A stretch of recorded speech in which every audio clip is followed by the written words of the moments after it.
Yes, तो fourth type जो था इसका वो है साइटोकाइन बैरियर्स। साइटोकाइन बैरियर्स में क्या होता है कि वो सेल्स जिनमें वायरस का इन्फेक्शन हुआ है वो सेल्स कुछ ऐसे केमिकल्स बनाएंगे जिसको हम कहते हैं इंटरफेरॉन्स। ठीक है, these are the chemicals produced by the virus infected sales.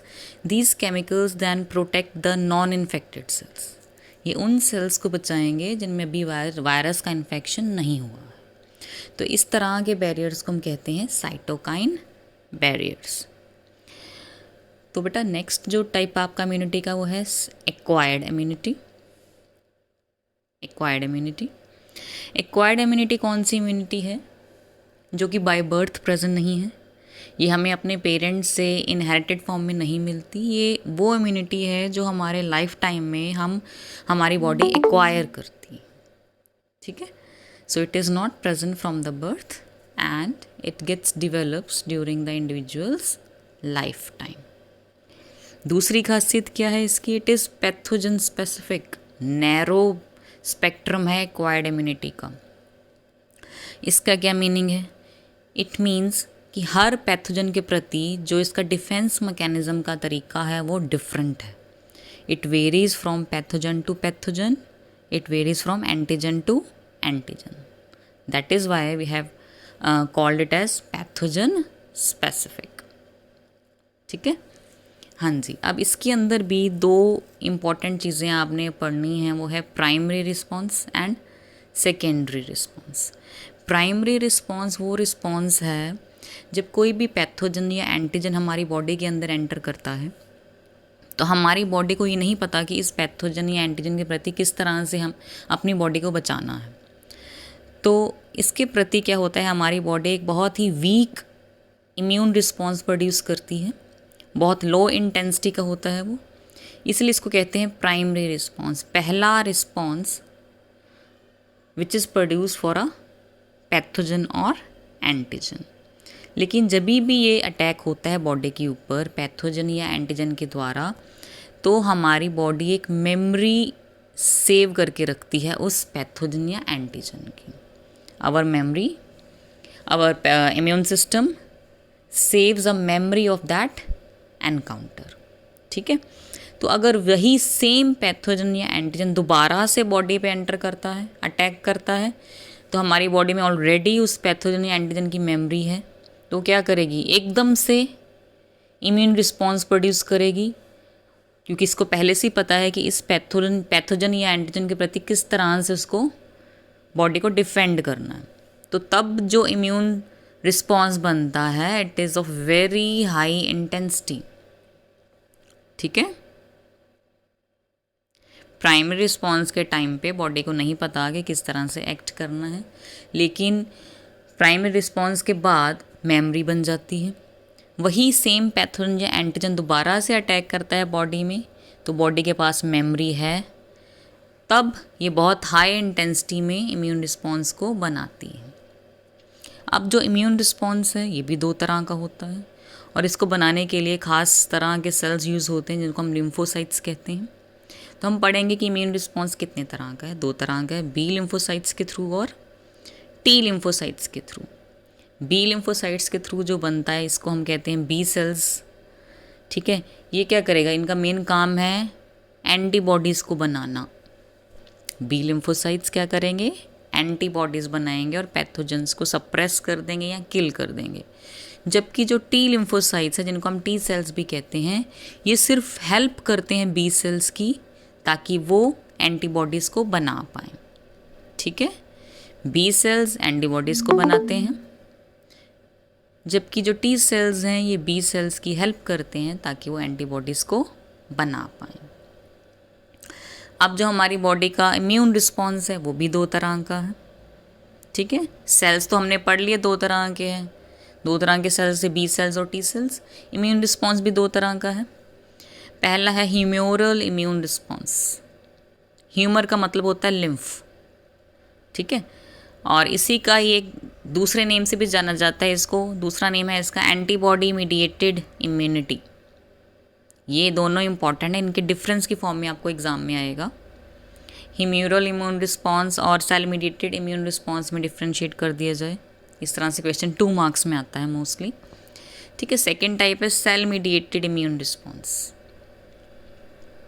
Humoral immune response में क्या बताएंगे आप? ये बताएंगे कि ये वो रिस्पॉन्स है, इम्यूनिटी का वो रिस्पॉन्स है जिसमें किसका मेन रोल है? एंटीबॉडीज़ का मेन रोल है और लिम्फ का मेन रोल है। ठीक है, it is that immune response which is provided by the antibodies in the blood and lymph. Because lymph का दूसरा नेम ह्यूमर भी कहते हैं हम लिम्फ को, इसीलिए इसका नाम है humoral immune response. Cell mediated immune response में ये वो इम्यूनिटी है जिसको टी लिम्फोसाइट्स प्रोवाइड करते हैं। टी लिम्फोसाइट्स का क्या काम होता है कि फर्दर बी लिम्फोसाइट्स को हेल्प करते हैं ताकि वो एंटीबॉडीज़ बना पाएँ। एक बहुत ही इंपॉर्टेंट रोल है सेल मीडिएटेड इम्यून रिस्पॉन्स का, वो क्या है? It is responsible for the graft rejection in the organ transplantation. इस पे 1 मार्क पे आपको आ सकता है। ग्राफ्ट रिजेक्शन के लिए कौन रिस्पॉन्सिबल है ड्यूरिंग ऑर्गन ट्रांसप्लांटेशन? बेटा हमारी बॉडी की एक खासियत होती है कि it can differentiate between self from non self.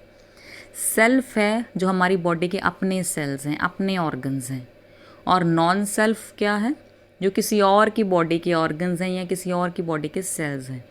तो जब हम ऑर्गन ट्रांसप्लांटेशन करते हैं किसी इंडिविजुअल का, तो किसी दूसरे की बॉडी का ऑर्गन को हम पेशेंट की बॉडी में डालते हैं, तो जो पेशेंट की बॉडी का इम्यून रिस्पॉन्स है वो क्या करता है?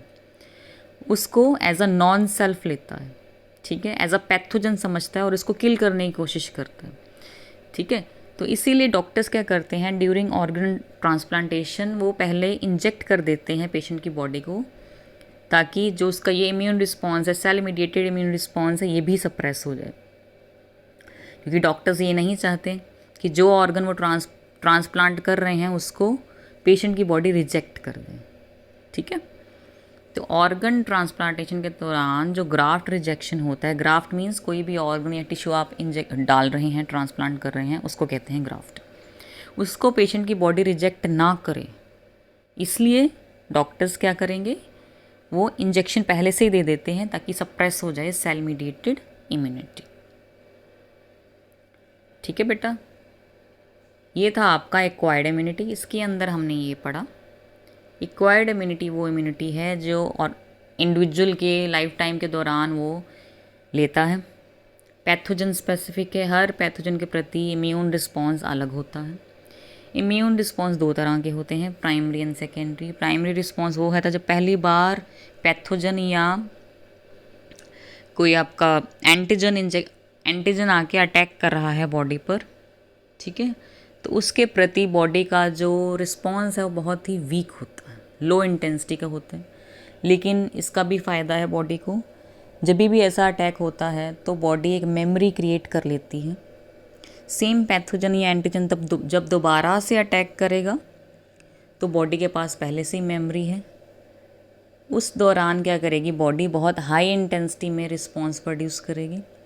इस तरह के रिस्पॉन्स को कहते हैं सेकेंडरी रिस्पॉन्स या फिर एन एमनेस्टिक रिस्पॉन्स। इस नाम से एग्जाम में आएगा, एन एमनेस्टिक रिस्पॉन्स। इसके बाद हमने पढ़ा लिम्फोसाइट्स कितने तरह के हैं? 2 तरह के हैं, B cells and T cells. B cells वो जो एंटीबॉडीज़ बनाते हैं, टी सेल्स वो जो बी सेल्स को हेल्प करते हैं ताकि वो एंटीबॉडीज़ बना पाएँ। फिर हमने पढ़ा इम्यून रिस्पॉन्स कितनी तरह का है? 2 तरह का है, humoral and cell mediated. Humoral में क्या होता है? वो लिम्फोसाइट्स होते हैं जो कि एंटीबॉडीज़ बनाती हैं, हमारे ब्लड में होते हैं और लिम्फ में होते हैं। सेल मीडिएटेड में क्या है? इसमें बेसिकली टी लिम्फोसाइट्स का रोल है जो कि बी सेल्स को हेल्प करते हैं कि वो एंटीबॉडीज़ बना पाएँ। दूसरी खासियत इसकी क्या है कि जो ग्राफ्ट रिजेक्शन होता है ऑर्गन ट्रांसप्लांटेशन के दौरान, इसके लिए भी कौन रिस्पॉन्सिबल है? इसके लिए रिस्पॉन्सिबल है हमारा cell mediated immune response, because it can differentiate between self from non self. Self वो है जो हमारी अपनी बॉडी का है और नॉन सेल्फ वो है जो किसी और की बॉडी का है। इसके बाद का नेक्स्ट टॉपिक है बेटा आपका एंटीबॉडीज़। Very important topic. इसका एग्ज़ाम में ज़्यादातर तो वैसे इसका डायग्राम ही आता है। ये जो है एंटीबॉडीज़ का स्ट्रक्चर आता है। जो एंटीबॉडीज़ हैं बेसिकली क्या होती हैं? These are basically proteins. ठीक है, इनको हम इम्यूनोग्लोबुलिन्स कहते हैं। एंटीबॉडीज़ को क्या बोलते हैं? Immunoglobulins, IG. 5 तरह की अभी तक आइडेंटिफाई हुई हैं, IgA, IgM, IgE, IgG and IgD। इसमें IgA, IgM और IgG बहुत इंपॉर्टेंट है।